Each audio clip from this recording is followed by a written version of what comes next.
for new writers, there are a lot of people that feel that they can start at word 1 and just write their little hearts out until they get to word 100,000. And they've made a book and they're done.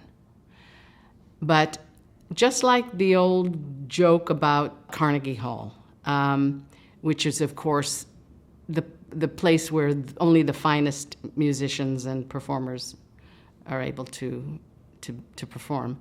And there's an old joke about a tourist coming to New York, and he's looking around in the street, and he sees a guy in a dark suit walking down the street hurriedly with an instrument case, like a violin case or something. And he says, "Excuse me, sir, can you tell me how to get to Carnegie Hall?" And the guy says, "Practice."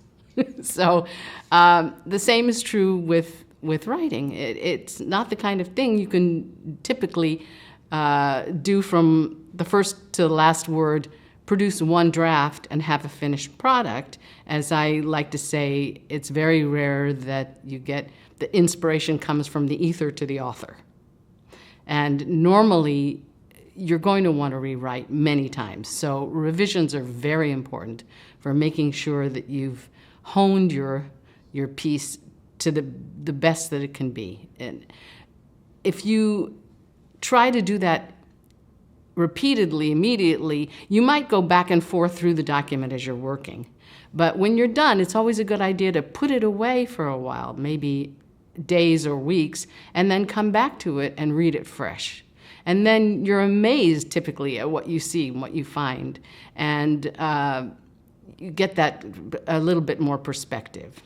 And then when you're absolutely finished and you've revised it and rewritten it as much as you possibly can without beating it to death and without being so sick of it that you don't ever want to see it again, then you want to give it to other people to read. And that could be a variety of other people. That could be friends, relatives, former English teachers. A lot of other people can read this book. And it's also a really good idea to have feedback from a writing group. If you can belong to a group of writers who sit together and listen to each other's work or read each other's work and comment. If you find one where everybody's kind and supportive, it can be extremely useful. And then if you get the same kind of feedback from more than one person, then you can be pretty sure that there's something wrong in that spot if more than one person has told you the same thing.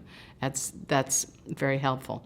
When you've gone as far as you can go with that, and people have read it, and they feel that they like it, they understand it, and they don't have a lot of heavy criticism, that's the time to give it to an editor, somebody like myself, whose profession is to find all the tiniest little errors and problems and omissions and additions and confusion and areas that need clarification, and the very subtle things that take it from something that's acceptable to something that's wonderful.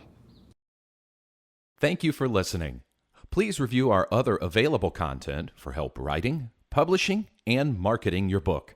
If you have any questions about the Author Learning Center, please contact us by email at authorsupport@authorlearningcenter.com.